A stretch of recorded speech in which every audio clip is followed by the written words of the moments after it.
Yes sir. आज मैं बैठा हूँ मेरे क्लाइंट के साथ और उनको एक फ़ोटोग्राफी की रिक्वायरमेंट है, तो ऑब्वियसली मेरे पास एक फ़ोटोग्राफी असाइनमेंट आने वाला है। सो लेट्स सी कि हम लोग उस क्लाइंट के साथ कैसे कम्युनिकेशन कर सकते हैं और हमारे टारगेट को किस तरह से हम लोग अचीव कर सकते हैं एंड उनके जो भी नीड है उनको हम लोग कैसे फुलफ़िल कर पाए, राइट। बट उसके पहले अगर आप इस चैनल पर नए हो तो फिर इस चैनल को सब्सक्राइब करो एंड लेट्स सी कि इस वीडियो में क्या होता है। जब भी हम फोटोग्राफी करते हैं, सिर्फ फोटोग्राफी टेक्निक इनफ नहीं है, उसके अलावा भी काफ़ी सारी चीज़ें हैं जो हमको मैनेज करनी पड़ती है। जैसे मार्केटिंग हुआ, एडिटिंग या फिर हम लोग जिसको पोस्ट प्रोडक्शन बोल सकते हैं। जैसे आप अगर फोटोग्राफी कर रहे हो तो हमको उसके बाद में फ़ोटो एडिटिंग वगैरह भी करनी होती है, राइट। उसके अलावा हमको बजट मैनेज करना होता है या फिर बजट के बारे में भी सोचना होता है कि हम लोग कैसे मैनेज कर पाए, तो अकाउंट्स या फाइनेंस वाला पार्ट भी उसमें आ जाता है। So photographer is not just a freelancer, he is an entrepreneur, right. तो हमको ऑलमोस्ट सारी चीज़ें मैनेज करनी होती है। तो it's a kind of one man show. ये हम लोग सिर्फ फ्रीलांसिंग ही नहीं कर रहे, बट ये हमारा बिजनेस भी हो जाता है। काफ़ी सारे फोटोग्राफर्स हैं जिनका सवाल है कि उनको वेडिंग फोटोग्राफी या फिर कुछ फोटोग्राफी असाइनमेंट्स आते हैं, बट काफ़ी एक सीज़न ऐसा जाता है कि जहाँ पे बहुत ज़्यादा गैप हो जाती है, वहाँ पे इनकम नहीं आ पाती, वहाँ पे अर्निंग नहीं हो पाती।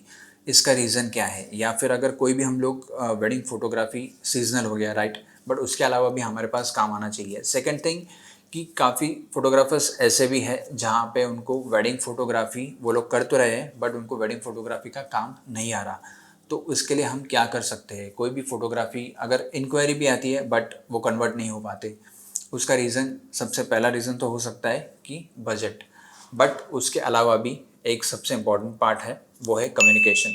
अब कम्युनिकेशन कहाँ पर बहुत ज़्यादा इम्पॉर्टेंट है, ऐसे 3 पॉइंट्स हैं। So first point is basically जब भी हम किसी भी क्लाइंट के साथ या फिर फोटोग्राफी असाइनमेंट के लिए हम लोग डील करते हैं, तो फॉर एग्ज़ाम्पल अगर किसी ने मुझे कॉल पे इंक्वायरी की, तो कॉल पे हम लोग काफ़ी सारी चीज़ें जो बता नहीं पाते या फिर काफ़ी सारे क्वेश्चंस है जो हम लोग पूछ नहीं पाते। तो बेटर है कि हम लोग कॉल पे ही उनको बता दें कि हम लोग मीटिंग के लिए हम लोग मिलेंगे और वहीं पे हम लोग बात करेंगे।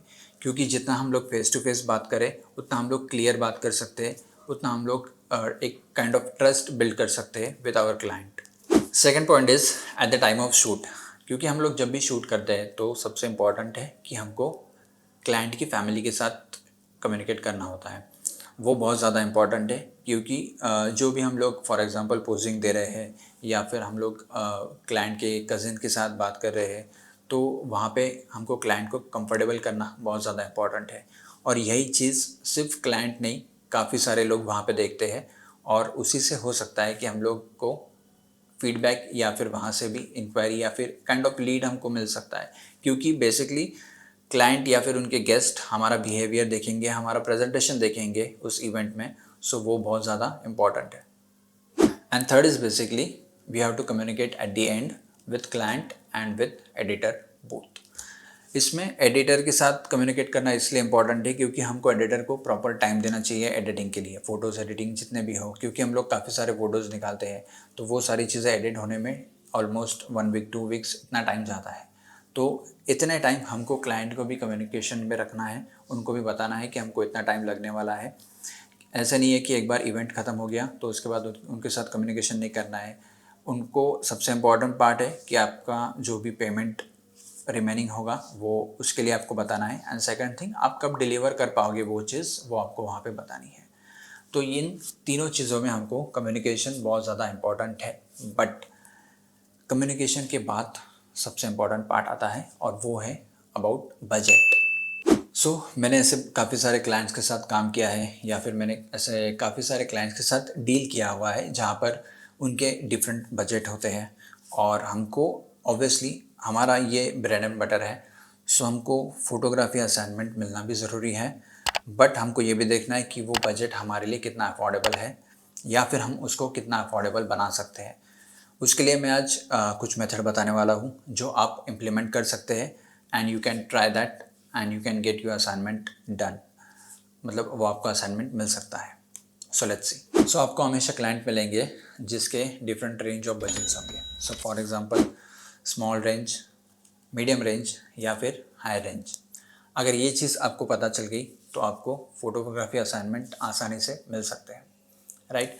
सो सबसे पहला पार्ट है कि आपको एक टारगेट सेट करना है। It could be monthly target या फिर it could be 3 months target या 6 मंथ्स टारगेट, राइट। तो सबसे पहले आपको ये देखना है कि आपको इंक्वायरी कितनी आई। सेकंड, आपको ये देखना है कि आपके क्लाइंट कितने कन्वर्ट हुए, आपको क्लाइंट कितने मिले।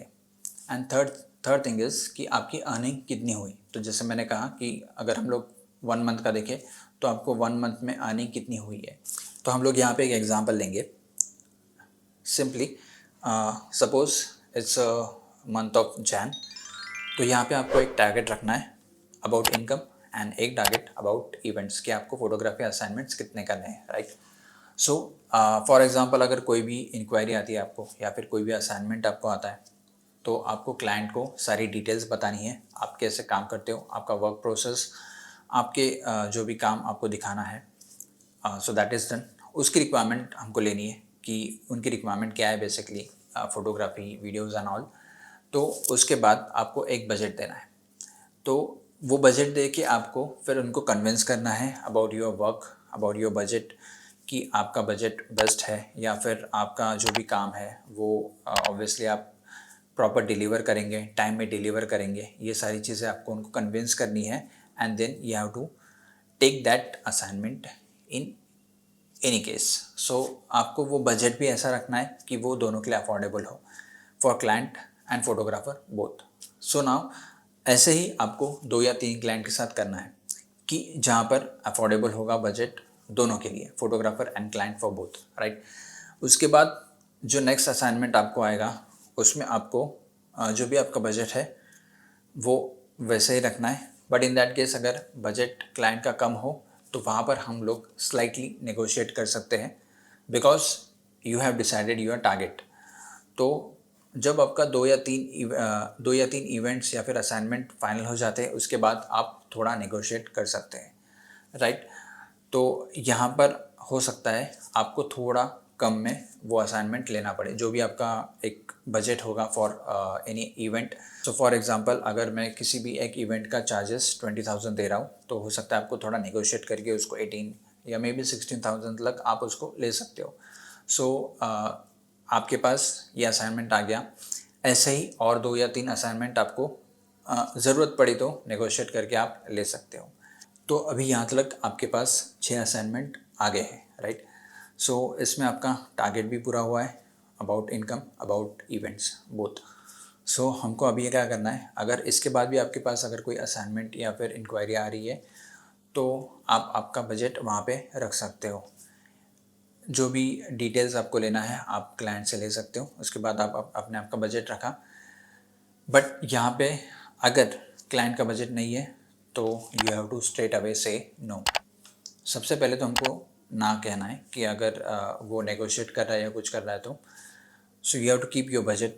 सेकंड थिंग इज़ आप उनको रीज़न बता सकते हो कि हमारे पास ऑलमोस्ट उस मंथ में काफ़ी सारा काम आ गया है। अगर उन्होंने आपका काम लिया तो फिर हो सकता है कि आपको देने में या फिर डिलीवर करने में, काम को डिलीवर करने में टाइम लगे या फिर एडिटिंग करने में टाइम जाए, क्योंकि बाकी सारों का काम प्रायोरिटी वाइज उन लोग को पहले करना है, right.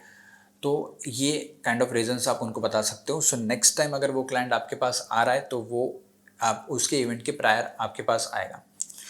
So this is one thing.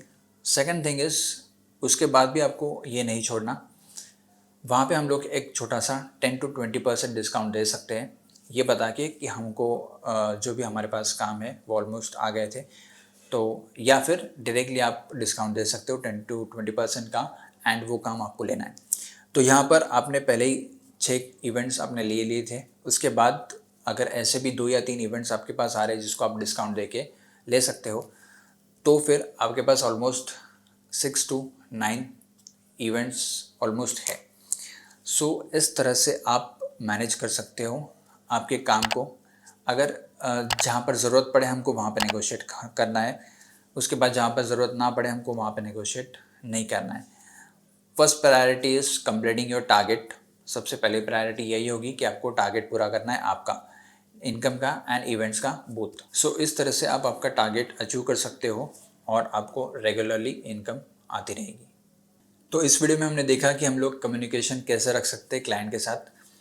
हमको एज अ फोटोग्राफर टारगेट कैसे रखना है और उसको किस तरह से अचीव करना है एंड हमारे क्लाइंट्स के नीड को कैसे फुलफ़िल करना है। फिर बात आती है बजट पे। तो काफ़ी सारे फोटोग्राफर्स को ये पता नहीं है कि हम लोग अगर कोई भी बजट दें, फॉर एग्ज़ाम्पल अगर छोटा इवेंट हो या बड़ा इवेंट हो या फिर जैसे वेडिंग या कमर्शियल इवेंट्स हो, तो हमको बजट एग्जैक्टली क्या देना है, किस बेसिस पे हमको बजट देना है। तो इसके लिए मैंने एक वीडियो बनाया है, आप वो देख सकते हो। And yes, this is it for आज की वीडियो के लिए सिर्फ इतना ही। और जो हमने इस वीडियो में देखा उस मेथड को आप इम्प्लीमेंट कर सकते हो एंड देख सकते हो कि आपको रिजल्ट्स कैसे मिलेंगे।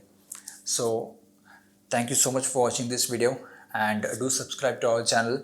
काफ़ी सारे फोटोग्राफी कंटेंट एंड टॉपिक्स हम लोग यहाँ पे डिस्कस करने वाले हैं। So yeah, thank you so much for watching this video and take care.